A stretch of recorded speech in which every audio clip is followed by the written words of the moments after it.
Ever feel like everyone else has this whole money thing figured out except you? Like, there's a secret club. Yeah. And you didn't get the invite. Right. Yeah. You're definitely not alone. Yeah.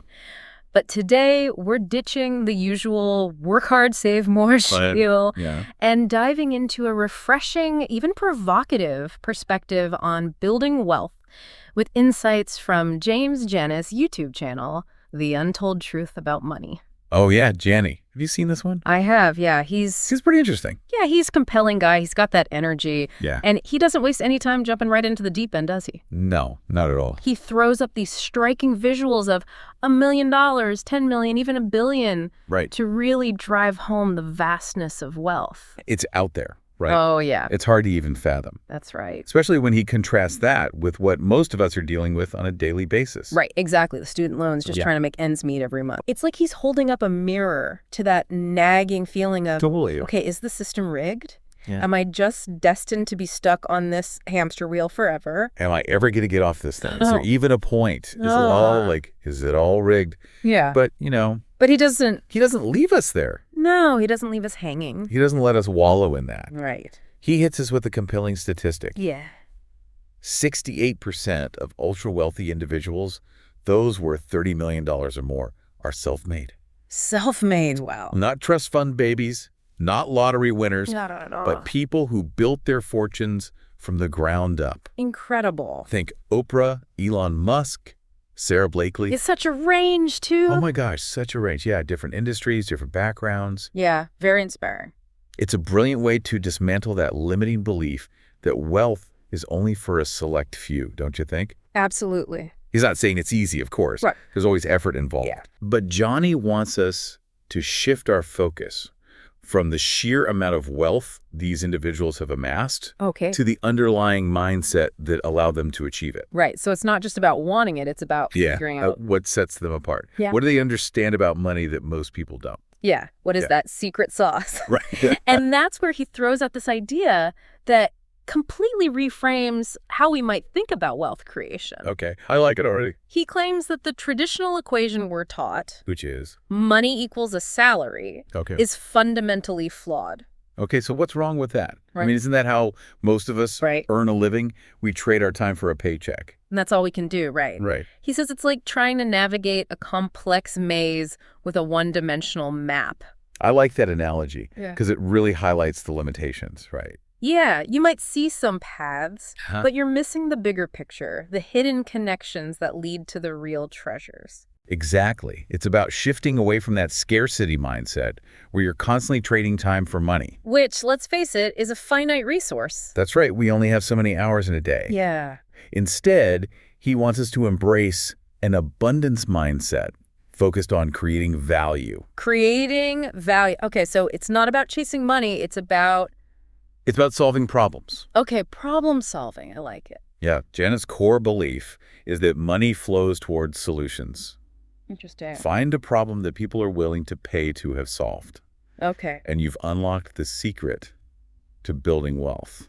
I'm starting to see where he's going with this. I too. It's about identifying those needs, those pain points. Absolutely. Those unmet needs, those things that people are desperate for a solution to. Yeah, and then figuring out how to be the one to provide it. Exactly. You become the answer to their prayers. So it's not just about working hard. It's about working smart, working strategically. Working smarter, not harder. That's the key. Exactly. I love that. And that's what we're going to dive into today, right? Right. How to actually find those problems and create those valuable solutions. We're going to break it all down, so stay tuned. Okay, so how do we actually apply this solve problems approach? Right, because it sounds great in theory, but it can feel a bit like those motivational posters, want to be a millionaire, solve $1 million problem. Well, easier said than done. Easier said than done, right? Exactly. But Janny brings it down to earth. Okay, good. With a concrete example we can all wrap our heads around.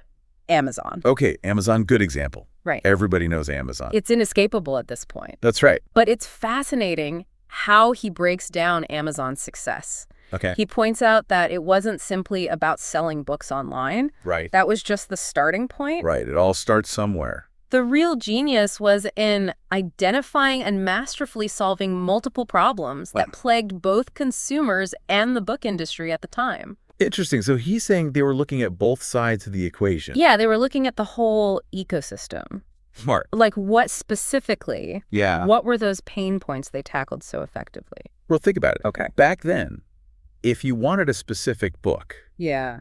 you often had to go to a physical store. Right. Hope they had it in stock. Or hope they could order it for you. Exactly. And that you're waiting weeks for delivery. Right. It was a whole thing. Amazon revolutionized this by offering an unparalleled selection. Right. Millions of titles. Competitive prices. You can't beat those prices. And incredibly fast shipping. And then the shipping got faster and faster. Exactly. They just kept up in the game. Yeah. They set a new standard. They basically reinvented convenience in the book market. Right. It was a complete paradigm shift. Huge. They saw an opportunity to not just participate in an existing market, Right. but to fundamentally change the game. Exactly. And that's at the heart of what Jenny has emphasized. Okay, I'm with you. It's not about finding a slightly better way to do something that's already being done. Okay. It's about uncovering those deep-rooted frustrations. Right, those pain points that people have just come to accept as normal. Exactly. Because they don't see another way. Those nagging inefficiencies. Yes. The things that make you go, ooh, there has to be a better way. Exactly. And then having the vision. Yeah. And the guts, let's be honest. It takes guts. To build a solution so compelling that it disrupts the status quo. Because you're going up against the way things have always been done. Right. You're challenging the norm. And that's scary. It can be. Yeah. But that's often where the biggest opportunities lie. So looking at Amazon's success story, Okay. Jana gives us a sort of roadmap. I like roadmaps. 3-step process Okay, lay it on me.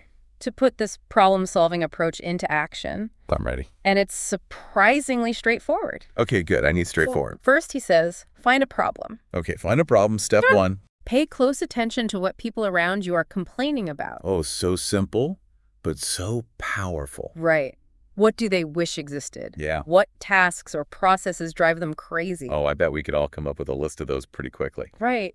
Just think about your own life. Exactly. And don't discount your own experiences here. Oh, that's a good point. Some of the most successful businesses were born out of the founder's own frustration Totally. with a lack of existing solutions. They were like, if this doesn't exist, I'm going to create it. Exactly. They saw a need and they filled it. Absolutely.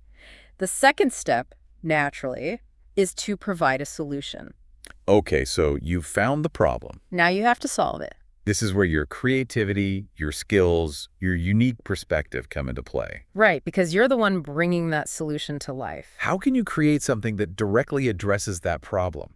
It has to be targeted. In a way that's effective. It has to actually work. Engaging. It can't be a pain to use. And hopefully even enjoyable. Make it fun, why not? Right. If you can make it enjoyable, people will be lining up to use it. And then comes the real game changer. Okay, I'm ready for the game changer. The element that can turn a good idea into a wealth-building machine. Hit me with it. Make it scalable. Scalability, that's the golden ticket, isn't it? It really is. Tell me more. You've got us on the edge of our seats here. What are the 2 paths someone can take after building a successful, scalable solution? So Janny lays out 2 primary options. Okay. You can choose to keep growing your business, maybe even aiming for global domination. World domination. The whole shebang. Take over the world. Or you can strategically cash in by selling your business, potentially through an acquisition. Ah, the classic build it bigger versus cash out dilemma. Right. So many entrepreneurs probably grapple with this. Oh, absolutely. And Jana doesn't shy away from the emotional weight of this decision. Yeah, it's a big one. He talks about how, for some entrepreneurs, their business is their baby. Right. They've poured their heart and soul into it. They've nurtured it from an idea to a thriving entity. It's their thing. And the thought of letting go can be really tough. Right. It's like sending your kid off to college. Exactly. But he also reminds us that there's no right or wrong answer here. It all comes down to your personal goals, your risk tolerance, your vision for the future. What do you want your life to look like? Exactly. He gave some pretty compelling examples of successful exits earlier, right? Those were some serious power moves. Oh, yeah, he did. Like $1 billion, $1.5 billion. That's... Yeah, he mentioned Instagram being acquired by Facebook for a cool $1 billion. Just like that. And then there's the story of Elon Musk selling PayPal to eBay for $1.5 billion. Just another day at the office. Right. But these aren't just anecdotal stories. Right. These are prime examples of how strategically leveraging the value you've created can lead to life-changing financial outcomes. It's like that moment in a game show. Okay, I like this analogy. Where the contestant has to decide. Yeah. Do I walk away with what I've already won? Right.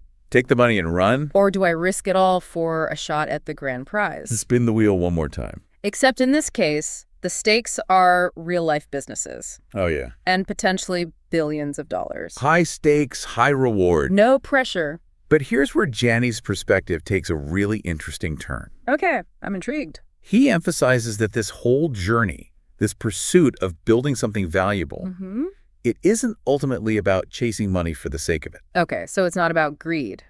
No, it's not about hoarding piles of cash. So what is it about then? It's about achieving a different level of freedom. Freedom. Okay, now I'm really interested. Right. What does freedom look like in this context? Right. What does that even mean? Is it just about having a fat bank account? Okay. Or is it something deeper than that? That's the million-dollar question, isn't it?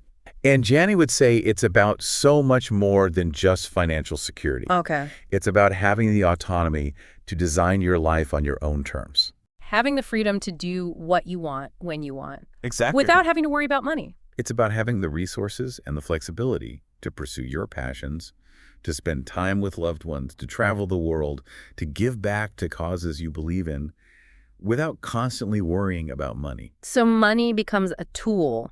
Exactly. A means to an end. Not the end goal in itself. Precisely. It's funny because when you put it that way, it really shifts your perspective. It does, doesn't it? It's not about being beholden to a job you hate just to pay the bills. Right. Trading your precious time for something you don't even care about. It's about aligning your work with your values, with your definition of a fulfilling life. Exactly.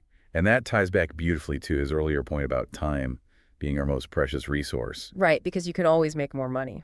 You can't get more time. Exactly. He's challenging us to really examine how we're spending this finite resource. Are we using it wisely? Are we trading our precious time for something that truly aligns with our values and goals? Or are we sacrificing our dreams and aspirations for a paycheck that barely covers the bills and leaves us feeling emotionally drained?